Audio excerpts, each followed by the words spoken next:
कितना प्यार करती थी वह राजेश से, शायद अपने से भी ज़्यादा। वह होता है ना जीने मरने वाला। हम बने तुम बने एक दूजे के लिए। पर आज उसका नाम भी याद आए तो मुँह का सहला और आंखों से आंसू अनबरत बहने लगते हैं। वह क्यों चाह कर भी वह उसे भूल नहीं पाई। पर पति सक्षम के साथ भी तो वो न्याय नहीं कर रही है। शादी तो उसने उससे कर ली है, पर प्यार आत्माओं का मिलन तो दूर की बात। वह उसके आसपास भी खिंची खिंची रहती है। ऊपर से फीकी हंसी हंसी और खुशी दिखाने का प्रयास करती है। काफ़ी कोशिश कर रही है, पर अंदर के जख्म का दर्द कैंसर की तरह उसके जीवन को जकड़े है। उसे अंदर से खोखलेपन का एहसास होता है जो उसे लाइलाज सा लग रहा है। घुटन और अंधेरा उसे घेरे रहता है। तभी अचानक पानी की बौछार से वह अतीत के गलियारों से बाहर आती है। सक्षम दूर से लहरों को उसकी ओर उछालते हुए मुस्कुरा रहा था। सक्षम भागता हुआ आया और प्रिया के पास बैठ गया। उसकी लाल रंग की टी शर्ट बिल्कुल पानी में भीग चुकी थी। पैंट को उसने घुटने तक मोड़ रखा था ताकि समुद्र की लहरों से पूरी पैंट गीली ना हो जाए। सक्षम 5 फुट 9 इंच का, रंग गेहुआ, गहरी आंखें, साधारण सा दिखने वाला, परंतु चेहरे पर एक जिंदा दिल मुस्कुराहट उसमें एक आकर्षण पैदा करती थी। काफ़ी खुश मिजाज, जो भी उससे एक बार मिल ले उसे भूल नहीं पाएगा। प्रिया से शादी हुए अभी 1 महीना ही हुआ था। उसके साथ वह अभी भी कुछ खिंचाव सा महसूस करता था। उसकी हर बात का हाँ या ना में जवाब देना उसे असहज कर देता था। पर शायद लड़कियां शर्माती हैं। भाई इतना आसान नहीं है अपना घर छोड़ कर आती हैं। हो सकता है माँ बाप की याद आती हो, भाई बहनों को मिस कर रही हो। धीरे धीरे वह भी उसके रंग में रंग जाएगी, उसे पक्का यकीन था। आज मैं उसे बीच पर लाया था ताकि दोनों साथ में कुछ समय बिता सकें। घूमने फिरने से थोड़ा मन बहल जाता है और फिर समुंदर की ठंडी हवा, लहरों में भीगना, रेत के घरौंदे प्रेमियों के बीच की दीवार को गिराने का काम बखूबी करते हैं। और इसी दीवार को थोड़ा गिराने सरकाने आज मैं उसे अपने साथ समुद्र तट पर लाया था। प्रिया ने भी गुलाबी रंग की नी लेंथ ड्रेस पहनी थी। कानों में गुलाबी झुमके, हल्की गुलाबी लिपस्टिक उसके गुलाबी रंगत पर और चार चांद लगा रही थी।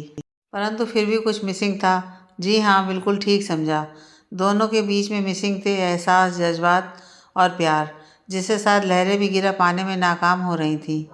ये क्या प्रिया, कैसी रोनी सूरत बना रखी है। घर में तुम बोर हो रही थी, तभी तो हम यहाँ थोड़ी मौज मस्ती करने बीच पर आए हैं। मैं तो सोच रहा था यहाँ की ठंडी हवा, खूबसूरत लहरों को देखकर तुम्हें मज़ा आएगा।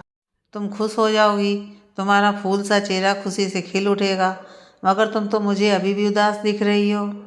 ये ठीक नहीं है स्वीट हार्ट। नो रोनी सूरत और नो मुंह लटकाना। मुझे मेरी प्रिया का सैड सैड फेस बिल्कुल अच्छा नहीं लगता।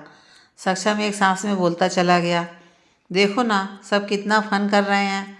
सक्षम ने लव बर्ड्स की ओर इशारा करते हुए कहा, जो एक दूसरे में खोए हुए लहरों से खेल रहे थे। उसका भी प्रिया के साथ खो जाने का मन कर रहा था। उसकी तरफ से हरी झंडी थी। प्यार में वह हर खूबसूरत लम्हे जीने की, जो अक्सर जीवन में घुलकर प्यार को और परवान चढ़ाते हैं। प्रेमियों के जीवन में जब प्यार की मिठास बढ़ती है तो दिल से बस एक ही आवाज़ आती है, ये दिल मांगे मोर, जो रह रहकर सक्षम के दिल से आ रही थी, जिसे समझकर और सुनकर भी प्रिया उसके साथ उन लम्हों में शामिल नहीं हो पा रही थी। प्रिया, आओ ना, उधर लहरों में खेलते हैं, थोड़ा पानी में भीगते हैं। मुझे पता है तुम्हें घर की याद आ रही होगी। चलेंगे ना मिलने। देखो ना सब कितना मज़ा कर रहे हैं। Are you okay? Saksham Priya का हाथ पकड़कर उसे समुद्र की ओर जाने के लिए भरकस प्रयास कर रहा था। प्रिया ने फीकी सी मुस्कान लाते हुए इत्मीनान से जवाब दिया, सक्षम मैं ठीक हूँ, मुझे कुछ नहीं हुआ है। मेरी तबीयत बिल्कुल ठीक है। तुम भी ना बेकार ऐसी वैसी बातें सोचने लगते हो। ऐसा कुछ भी नहीं है, मुझे बस थोड़ा टाइम चाहिए, मैं बिल्कुल ठीक हो जाऊँगी। ओके बाबा, ठीक है, जितना चाहिए ले लो, कोई प्रॉब्लम नहीं है। पर अभी अपना हाथ धोना। प्रिया ने अपना हाथ आगे बढ़ा दिया। चलो उठो। वह प्रिया का हाथ पकड़ दौड़ता हुआ लहरों के बीच समुंदर के पानी से उसे खूब भिगोने लगा और ज़ोर ज़ोर से हंसने लगा। अचानक प्रिया का पैर फिसला और वह पानी में गिरने ही वाली थी कि सक्षम ने अपनी मजबूत बाजुओं से उसे कसकर पकड़ लिया। दोनों काफ़ी करीब आ गए थे। धड़कनें बढ़ने लगीं। दोनों एक दूसरे की सांसों को सुन सकते थे। सक्षम उसके अधरों पर अपने प्यार की मोहर लगाने ही वाला था कि प्रिया ने उसे झटका और एकदम खड़ी हो गई। चलो ना यहाँ से, मुझे अच्छा नहीं लग रहा। चलो थोड़ी देर वहाँ बैठते हैं। रुको ना प्रिया, कितना मज़ा आ रहा है। कुछ देर और यहाँ मस्ती करते हैं ना। तुम भी इन मस्त लहरों का लुत्फ़ लो। सुनो ना जानू, आई लव यू कहकर उसने हाथों से दिल बनाकर प्रिया की ओर फूंक मार दी। अरे अरे पकड़ो ना, मेरा दिल गिर जाएगा। बिल्कुल ध्यान नहीं रखती हो मेरे दिल का, सक्षम ने फिर शरारत भरे लहजे से कहा। प्रिया उसकी इस हरकत को देखकर मुस्कुराई और बोली, तुम भी ना बिल्कुल बच्चों जैसी हरकत करते हो। तुमसे बचना बहुत मुश्किल है। तुम यहाँ मज़े करो, इन लहरों के साथ खेलो, मैं थोड़ी देर वहाँ बैठती हूँ। मैं यहाँ से तुम्हारी हरकतों पर नज़र रखती हूँ। इतना कहकर प्रिया एक जगह गीली रेत पर जाकर बैठ गई। उसकी नाजुक पतली उंगलियाँ उस गीली रेत पर कुछ लिखने के लिए उठीं। फिर कुछ लिखकर उसने फटाफट उसे मिटा दिया। उसकी आंखों से आंसू बह निकले। इसी रेत पर ही तो वह अपना और राजेश का नाम लिखती थी। रेत का घरौंदा, उन दोनों के प्यार का घर। लहरों में एक दूसरे के साथ खेलना, खोए रहना, हर लम्हा हर पल आज भी उसी तरह चलचित्र बनकर उसके सामने आ रहा था। अतीत की वो बातें जिसे वो चाह कर भी भूल नहीं पा रही थी। प्रिया और राजेश दोनों का ऑफिस एक ही बिल्डिंग में था। उसी बिल्डिंग में कभी लिफ्ट में, कभी कैफेटेरिया में मिलते रहते थे। दोनों की जान पहचान हुई थी। राजेश का 6 फुट गोरा रंग गठा हुआ बदन और उसकी बोल्डनेस पर प्रिया फिदा थी, तो राजेश प्रिया के चंचल स्वभाव पर मुग्ध था। 1 साल से दोनों रिलेशनशिप में थे। इस 1 साल में दोनों एक दूसरे के काफ़ी करीब आ चुके थे। राजेश लाइफ को खुलकर जीने में विश्वास करता था। काफ़ी अमीर घर से था, वह बहुत ही खुले विचारों का था। प्रिया के पिता बैंक में एक साधारण सी नौकरी करते थे और माँ घर संभालती थी। प्रिया ने अपने परिवार को राजेश के बारे में बताया था। उन्होंने दोनों को इस रिश्ते की मौन स्वीकृति दे दी थी, पर राजेश ने प्रिया के बारे में अपने घर में कुछ नहीं बताया था। प्रिया जब भी मिलने की जिद करती वह टाल जाता। यह बात उसे कभी कभी खटकती थी, पर उसके प्यार में इस कदर डूबी थी कि दीन दुनिया से बेखबर स्वप्न नगरी में खोई रहती थी। प्रिया ऑफिस से निकली तो राजेश बाइक पर उसका वेट कर रहा था। वह उसकी कमर में हाथ डालकर बाइक के पीछे बैठ गई और मुंह पर स्कार्फ बांध लिया। राजेश ने बाइक स्टार्ट की और ट्रैफिक से दूर खाली सड़क पर थोड़ी सुनसान जगह देखकर बाइक रोक दिया। उसने उसके पास आने की कोशिश की, उसे अपनी ओर खींच लिया। बस अब और आगे नहीं, अब तुम्हारे बिना रहना मुश्किल है। चलो ना शादी कर लेते हैं। दोनों की अच्छी नौकरी है, मेरे माँ बाप भी तैयार हैं। बस अब जल्दी से तुम अपने मॉम डैड से मुझे इंट्रोड्यूस करो। कितना इंतज़ार करवाओगे? मेरे तो रिश्ते भी आने शुरू हो गए हैं। जब देखो कोई ना कोई घर में पधारा होता है। राजेश प्रिया के गले में बाएं डालता हुआ बोला, यू आर वेरी इमोशनल। अभी तो हमारी ज़िंदगी शुरू हुई है, यही तो मज़े करने की उम्र है। ये शादी वादी के चक्कर में तो मैं तो अभी बिल्कुल नहीं पड़ना चाहता। कर लेंगे, क्या जल्दी है। प्रैक्टिकल रहो। शादी से पहले मैं अपने दायरे में रहना चाहती हूँ। मैं एक मिडिल क्लास फैमिली की लड़की हूँ। मैं कोई ऐसा काम नहीं करना चाहती जिससे मेरे माँ बाप के सामने मुझे शर्मिंदा होना पड़े। यह घूमना फिरना ठीक है, इससे ज़्यादा बिना शादी के एक्सेप्ट मत करना। समझ गए ना? I love you so much Rajesh. जल्दी ही अपने मम्मी पापा से मुझे मिलवाओ ना, प्रिया ने मुस्कुराते हुए राजेश से कहा। उस दिन के बाद प्रिया ने महसूस किया राजेश उसे कटने सा लगा है। मिलने को कहती तो कह देता, अभी मेरी मीटिंग है, देर लगेगी। उसकी कॉल का जवाब नहीं देता। मिलते तो भी उसे भागने की जल्दी लगी रहती। मैसेज का जवाब देने में भी अब बहुत देर हो जाती थी। दोनों के बीच का रोमांस पहले जैसा नहीं रहा था। ये बदलता व्यवहार देखकर प्रिया काफ़ी परेशान सी रहने लगी। एक दिन उसने साफ साफ राजेश से पूछ ही लिया, तुम मुझसे ये अजनबी जैसा व्यवहार क्यों कर रहे हो? ये सब मुझसे बर्दाश्त नहीं हो रहा है। पिछले 1 साल से हम दोनों रिलेशनशिप में हैं, यहाँ तक कि शादी तक का सोच रहे हैं। तो मुझे इग्नोर कर रहे हो? क्या चल रहा है? मुझे जवाब चाहिए। मैं तुम्हारे साथ पूरा जीवन बिताने की सोच रही हूँ। प्लीज़ राजेश बताओ ना, मुझे इस रिश्ते में क्लियरिटी चाहिए। तुम बहुत ही इमोशनल और सेंसिटिव हो प्रिया, बिल्कुल भी प्रैक्टिकल नहीं हो। अभी तो हम कुछ दिन घूमे फिरे हैं, तुम हो कि शादी की रट लगाए बैठी हो। तो सुनो, अब तुम इतना जोर दे रही हो तो मेरा भी फैसला सुन लो। मेरा अभी दूर दूर तक शादी करने का कोई इरादा नहीं है। अभी तो मुझे अपने करियर पर ध्यान देना है, विदेश घूमना है, मज़े करने हैं। मैं ये शादी वादी के झमेले में कतई नहीं फंसना चाहता। तुम्हारी ये बार बार शादी की रट से तो मैं तुमसे बोर होने लगा हूँ। मुझे तो लगता है तुम्हारी जैसी इमोशनल इंसान के साथ मेरी ज़्यादा निभेगी भी नहीं। मेरे ख्याल से हमें ब्रेकअप कर लेना चाहिए। तुम अपने रास्ते, मैं अपने रास्ते। प्रिया पर तो जैसे बिजली सी गिर गई। राजेश ने कितनी आसानी से ब्रेकअप करने को बोल दिया। उसे कुछ समझ ही नहीं आ रहा था। वह उसके साथ पूरी ज़िंदगी बिताने के सपने देख रही थी। उसके तो कुछ और ही इरादे थे। सचमुच उसकी बात सुनकर वह बिल्कुल टूट गई थी। उसकी आंखों के सामने अंधेरा छा गया, आंखों से आंसू बहने लगे। राजेश उसे उसी हालत में कैफ़े हाउस में छोड़कर वापस ऑफिस चला गया। देखो, मेरी आज ज़रूरी मीटिंग शेड्यूल है, इसे हमारी लास्ट मीटिंग ही समझो। प्रिया तो बिल्कुल जड़ हो गई थी। उसे कुछ भी समझ में नहीं आ रहा था। ज़िंदगी भी कितनी अजीब है ना। एक ही पल में जो आपको जान से प्यारा होता है, जिसके साथ आप जीने मरने की कस्में खाती हैं, भाई आपको जीवन का इतना बड़ा दुख दे देता है। प्रिया रोते हुए उसे वहाँ से जाते हुए देख रही थी। उसने सचमुच राजेश को दिलो जान से प्यार किया था। उसके बिना जीने की वह कल्पना भी नहीं कर पा रही थी। लुटी पीटी हारी सी वह घर पहुँची। उसकी शक्ल देखकर माँ बाप घबरा गए। वह सीधे अपने बेडरूम में जाकर बेड पर गिर पड़ी। पूरा दिन उसने ना कुछ खाया न पिया, बस एक बेजान सी बुद्ध बन गई थी। माँ के बहुत पूछने पर उसने रोते हुए बताया कि उसे राजेश ने छोड़ दिया है। माँ उसे काफ़ी देर तक समझाती रही, पर प्रिया बिल्कुल पत्थर सी हो गई थी। उसे आप अपनी ज़िंदगी बेमानी लग रही थी। चारों तरफ अंधेरा, सांस लेने में घुटन। उसके मन की इस समय की स्थिति एक प्यार में धोखा खाया हुआ व्यक्ति समझ सकता था। उसे लग रहा था कि किसी ने नोचकर उसके सारे पंख तोड़ दिए हैं। अब वह कभी भी उड़ नहीं पाएगी। क्या क्या सपने देखे थे उसने। उसकी आंखों के सामने एक एक कर सारे सपने टूटते बिखरते दिखाई दे रहे थे। राजेश के साथ बिताए हुए लम्हे, जीने मरने की कस्में, क्या सभी झूठी थीं? झूठ सच के बीच में वो बस लगातार रोती जा रही थी।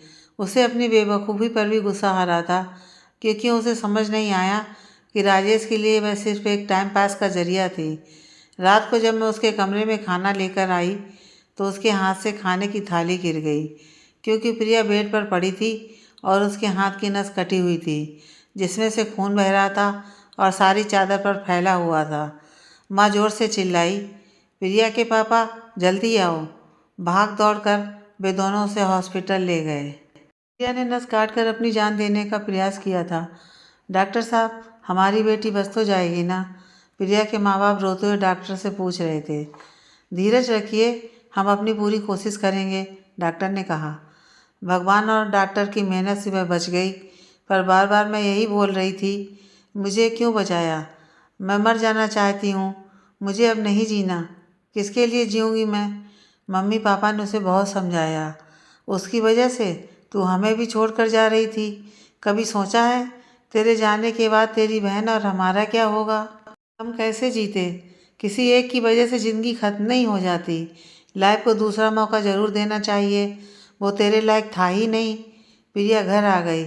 धीरे धीरे वह थोड़ी ठीक होने लगी, पर ज़िंदगी से उसका मन उठ चुका था। अपनी फ्रेंड शिखा के कहने पर उसने फिर से नौकरी के लिए आवेदन भरने शुरू कर दिए। इस पूरे समय शिखा ने सचमुच उसकी एक सच्ची दोस्त की तरह मदद की और वह थोड़ा थोड़ा ज़िंदगी में वापस आने लगी। शिखा को देखकर मैं मन में यही सोचती, सचमुच सच्चे दोस्त होने कितने ज़रूरी हैं लाइफ में।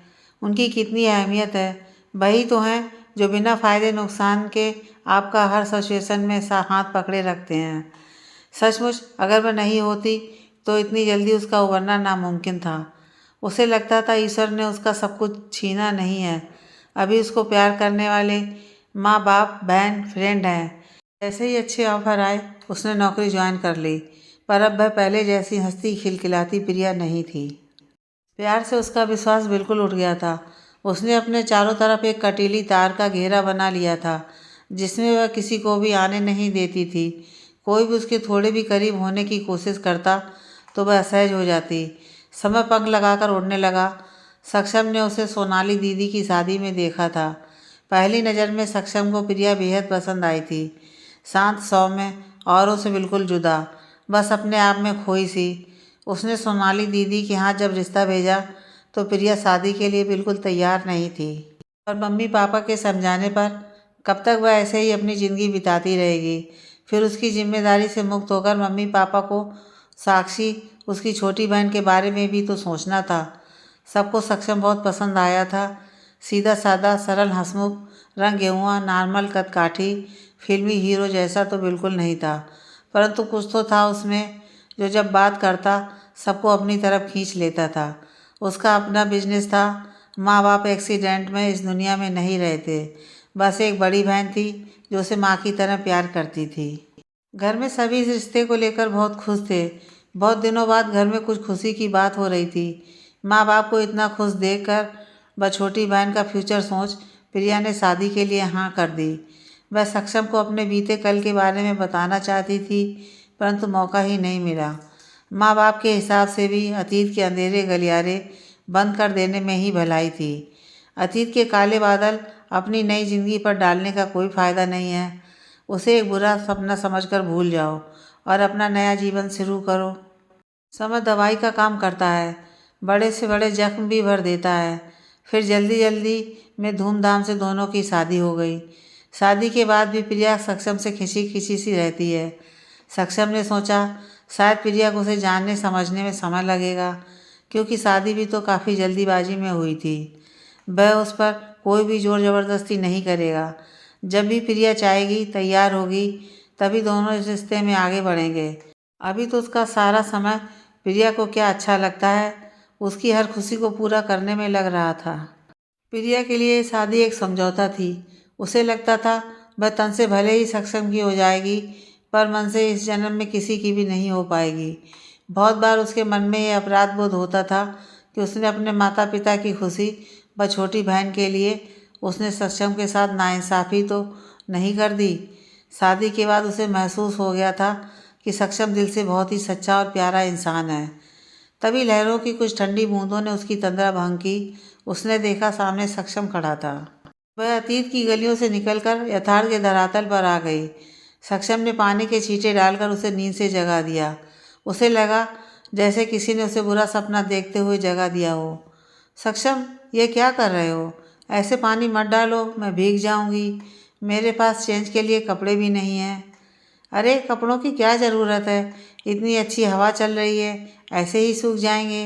यहाँ कौन से सब लोग भीगने की फिक्र करते हैं? समुद्र के पास तो आकर ऐसे भीगने का ही मज़ा होता है। पता नहीं तुम अपने आप को ऐसे कैसे रोक सकती हो। मैं तो इन लहरों को देखकर कुछ ज़्यादा ही मस्ती में आ जाता हूँ, खुद को रोक नहीं पाता। बड़े बड़े शहरों की ये छोटी छोटी मस्ती तुम क्या समझोगी प्रिया?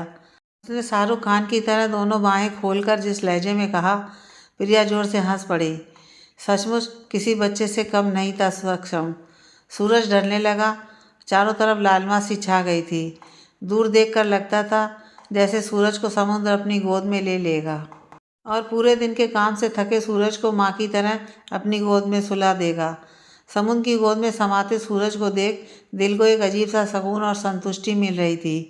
प्रेमियों के लिए यही नज़ारा अपनी प्रेमिका के बाहों में समा जाने जैसा था। यह अद्भुत नज़ारा चिरकाल से अनवरत चला आ रहा था और हमेशा ऐसे ही चलने वाला था। बहुत ही सुंदर प्रेम का बंधन, हमेशा हमेशा एक दूसरे को अपनी बाहों में समेटकर महफूज रखने वाला। प्रेमी, बच्चे, बूढ़े, जवान सभी अब पानी के साथ खेलकर थक चुके थे। धीरे धीरे कोई बड़ा पाव, कोई पाव भाजी, आइसक्रीम खाने के लिए इधर उधर स्टॉल ढूंढने लगे। वहीं कुछ चादर बिछाकर आराम से नज़ारे का लुत्फ ले रहे थे। पास ही एक मदारी बंदर का खेल दिखा रहा था। छोटे बच्चे अपने रेत के घरौंदे को देखकर फूले नहीं समा रहे थे। कुछ अलग अलग भाव भंगिमा बदल सेल्फी लेने में मशगूल थे। कुछ तेल मालिश कराने में भी व्यस्त थे। गरम गरम भुट्टा साहब, गरम गरम भुट्टा ले लो। वहाँ एक भुट्टे वाली आई। हाँ हाँ, हम दोनों के लिए अच्छे अच्छे 2 भुट्टे बना दो, मसाला और नींबू लगाकर। ठंडे पानी का मज़ा लेने के बाद गरम गरम भुट्टे खाने का मज़ा ही कुछ और है। क्यों भाई, सही कहा ना प्रिया जी? भुट्टे वाली गरम गरम भुट्टे सेंकने लगी। नहीं नहीं, शादी हुई है लगता। बहुत ही प्यारी जोड़ी है आपकी। किसी की नज़र ना लगे। हाँ भाई, जोड़ी तो हमारी एकदम बेस्ट है। सक्षम ने प्रिया का हाथ हल्के से दबाते हुए कहा। प्रिया के पूरे शरीर में एक मीठी सी लहर दौड़ गई। उसने अपना हाथ पीछे कर लिया और चुपचाप भुट्टा खाने लगी। दोनों ने उसके बाद पाव भाजी खाई और ड्राइव करते हुए घर वापस आने लगे। सक्षम ने ब्लूटूथ कनेक्ट कर मोबाइल को कार से म्यूजिक सिस्टम से कनेक्ट कर दिया और अपनी प्लेलिस्ट लगा ली। हमें तुमसे प्यार कितना ये हम नहीं जानते, मगर हम जी नहीं सकते तुम्हारे बिना। गाना गुनगुनाते हुए सक्षम सोच रहा था, अगर बॉलीवुड और इतने अच्छे गाने ना होते तो सचमुच हमारे जैसे लोगों का क्या होता, जिन्हें अपनी दिल की बात शब्दों में कहनी ही नहीं आती। तुम्हें कैसे गाने पसंद हैं प्रिया? हर तरह के, कैसे भी? अरे कुछ तो स्पेशल पसंद होंगे ना, ऐसे सारे गाने थोड़ी ना पसंद हो सकते हैं। प्रिया बस थोड़ा मुस्कुरा दी, उसने कोई जवाब नहीं दिया। सक्षम ने गाड़ी मार्केट की तरफ मोड़ ली। मार्केट घर के पास ही थी। ये क्या, घर वापस नहीं जा रहे हैं क्या? जाएंगे मोहतरमा, क्या जल्दी है? मुझे मार्केट में कुछ काम है। सक्षम ने गाड़ी पार्किंग में पार्क की।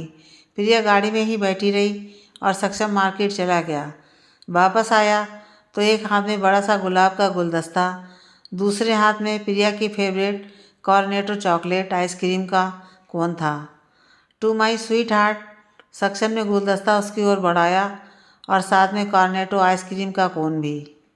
तुम्हें कैसे पता चला ये मेरी फेवरेट आइसक्रीम है? प्रिया को बहुत आश्चर्य हुआ, क्योंकि उसने उसे नहीं बताया था। मैडम, ज़िंदगी भर साथ निभाना है, आप नहीं बताओगी तो क्या आपकी पसंद नापसंद मुझे पता नहीं चलेगी? मेरे भी बहुत जासूस हैं, बहुत कुछ जानता हूँ मैं आपके बारे में। यह सुनकर प्रिया थोड़ा डर सा गई। क्या सक्षम को उसके बारे में और राजेश के बारे में भी पता है? पर उसके हाव भाव देखकर तो नहीं लगता। थैंक यू, फूल बहुत सुंदर हैं, कहकर वह कॉर्नेटो आइसक्रीम खाने लगी। पूरी गाड़ी में गुलाबों की महक दिलों को भी महका रही थी और गाना चल रहा था। प्रिया, अब तुम्हें ही संभालना है घर को और मेरे इस अनाड़ी बुद्धू भाई को। मुझे यहाँ रहते काफ़ी दिन हो गए, बच्चे भी दादा दादी को तंग कर रहे होंगे, कहते हुए सोनिया दी ने अपना सामान गाड़ी में एयरपोर्ट जाने के लिए अपना सामान रखा। मेरा भाई थोड़ा सा बुद्धू है, पर अब तुम इसकी लाइफ में आ गई हो तो मुझे इसकी बिल्कुल फिक्र नहीं है। कहते कहते सोनिया जी की आंखों में आंसू आ गए। दी, कुछ नहीं, और रुक जाओ ना, कितना मज़ा आ रहा था। देखो भाई, अब हमें भी अपनी ससुराल संभालने दो, कहीं वहाँ से हमारा बोरिया बिस्तर ना उठ जाए, और कबाब में हड्डी बनने का हमें बिल्कुल शौक़ नहीं है। दी ने हल्की सी आंख दबाते हुए प्रिया से कहा। अचानक प्रिया के गाल शर्म से लाल हो गए। उसने देखा सक्षम उसकी ओर देखकर शरारती हंसी हंस रहा था। प्रिया को दी के जाने का काफ़ी दुख हो रहा था। वह उनके साथ काफ़ी हिलमिल गई थी। उन्होंने उसकी बड़ी बहन ना होने की कमी पूरी कर दी थी। काश वो थोड़े दिन और रुक जाती और घर गृहस्थी के काम उसे और अच्छे से आ जाते, पर शायद इससे ज़्यादा नहीं रुक सकती थी। यह प्रिया को भी समझ में आ रहा था। तो चलो भाई, हम तो चले अपने ससुराल, पति देव भी अब मिस करने लगे हैं। तुम दोनों मनाओ अपना एक्सटेंडेड हनीमून। दीदी ने प्रिया की ओर मुस्कुराती नज़र से बोला। सक्षम, ये रही हमारे मंसूरी वाले बंगले की चाबी। मैं चाहती हूँ तुम दोनों कुछ समय वहाँ एक साथ बिताओ। वहाँ रामू काका घर का ठीक से ख्याल रख रहे हैं, फिर भी देख आओ सब कुछ ठीक ठाक है ना। कहते हुए दी ने सक्षम को चाबी का गुच्छा पकड़ा दिया। लो जी, बातों बातों में पता ही नहीं चला एयरपोर्ट भी आ गया। दी के कहते ही टैक्सी रुक गई। सक्षम सामान उतारने लगा। प्रिया दौड़कर ट्रॉली ले आई। सोनिया दी ने प्रिया और सक्षम को कसकर गले लगाया और आंखों के आंसू पोंछते हुए प्रिया से बोली, मेरी सबसे कीमती चीज़ तुम्हारे हवाले प्रिया, इसका ध्यान रखना। जी दी, प्रिया बस हल्के से यही बोल पाई। दी एंट्री गेट की तरफ बढ़ गई और अपने पर्स से आधार कार्ड और टिकट निकालने लगी, क्योंकि जाते ही उसे दिखाकर उन्हें अंदर एंटर करना था। एक बार फिर मुड़कर उन्होंने भावुक मन से दोनों को हाथ हिलाकर बाय किया। सक्षम और प्रिया ने भी दी को भरे मन से हाथ हिलाकर विदाई दी। सक्षम के लिए तो दी माँ बहन दोस्त सभी कुछ थी। प्रिया के दिल में भी अब उन्होंने बहुत सारे रिश्ते जोड़ दिए थे। सचमुच दुनिया में कुछ लोग ऐसे भी होते हैं जो आपसे एक अटूट बंधन बना लेते हैं और सबको पता भी नहीं चलता। और सोनिया जी भी उन्हीं में से एक थी। प्रिया और सक्षम ने भी 2 दिन बाद देहरादून की टिकट बुक करा ली। सक्षम प्रिया के साथ पहाड़ों में समय बिताने के लिए उतावला था। सच भी तो है, घूमने फिरने, आबो हवा बदलने से दिलों के तार खुल जाते हैं और एक मधुर संगीत बजने लगता है जो जीवन को एक लय में बांध देता है। सक्षम को तो उस संगीत की धुन धीमे धीमे सुनाई भी देने लगी थी। फ्लाइट अपने समय से देहरादून एयरपोर्ट पर पहुंच गई। वहां से दोनों ने मंसूरी पहुंचने के लिए टैक्सी कर ली। टैक्सी के थोड़े ऊपर चढ़ते ही प्रिया को ठंडी हवा के झोंके बाहें फैलाकर स्वागत करते प्रतीत हुए। बाओ, यहाँ तो काफ़ी ठंडा है। यह कोई ठंड है? अभी तो आपने ठंड देखी कहाँ है मोहतरमा। अभी तो पहाड़ चढ़ना है, ठंड से अभी मुलाकात होनी बाकी है। वैसे उस ठंड में हम ही आपको वहाँ ठंड से बचा पाएंगे। सक्षम ने कुछ शरारती लहजे में कहा और ज़ोर से हंस पड़ा। प्रिया उसकी बातें सुनकर शर्मा गई। अरे सच में ऊपर काफ़ी ठंड होगी। वैसे दिन में मौसम सुहावना होता है, बस रात को काफ़ी ठंड होगी। लेकिन चिंता मत करो, मैं हूँ ना, मेरे होते हुए फिकर नॉट। कहते हुए सक्षम फिर मुस्कुराने लगा। प्रिया उसकी बातों के मतलब समझ रही थी, ना चाहते हुए भी सक्षम की बातें उसे गुदगुदा रही थीं। हवा में कुछ तो था जो हौले से उसके मन के तारों को झंकृत कर रहा था। बहुत दिनों के बाद वह खुश हो रही थी। अंदर की घुटन भी थोड़ा कम हो रही थी। उसने टैक्सी की खिड़की का शीशा पूरा नीचे किया और बाहर झांकने लगी। वह उस हवा को पूरी तरह अपने अंदर समा लेना चाहती थी। इतना हल्का होना चाहती थी कि पंछी की तरह अपने पंख झटक कर इन पहाड़ों वादियों में स्वच्छंद उड़ती रहे, बिना थके, बिना रुके, बिना किसी रोक टोक के। बहुत दिनों बाद वह एक सुकून सा महसूस कर रही थी। भोर के अंधेरे में जलते बल्ब की मंद मंद रोशनी से पेड़ भी थोड़ा नींद में अलसाए नजर आ रहे थे, मानो सूरज की किरणों का इंतजार कर रहे हों। किरणें हौले से उन्हें नींद से उठाए। कुछ देर बाद सूर्य उदय होने लगा। किरणें सहलाकर पेड़ पंछियों को जगाने लगीं। खिलती धूप की छुअन से सारा वातावरण खिलखिला उठा। चारों ओर एक नवजीवन का संचार हो गया था। भोर के अंधेरे को किरणों ने जैसे अपने उजाले से नव जन्म दे दिया हो। चारों ओर बिखरी रोशनी मन को भी रोशन कर रही थी। क्या ये किरणें प्रिया के जीवन में भी रोशनी और खुशियों को ऐसे ही भर देंगी, उसका संकेत दे रही थीं। काश ऐसा ही हो। प्रिया खिड़की से प्रकृति की सुंदरता को मन में कैद कर रही थी। आगे का रास्ता तन में झुरझुरी बढ़ाने लगा।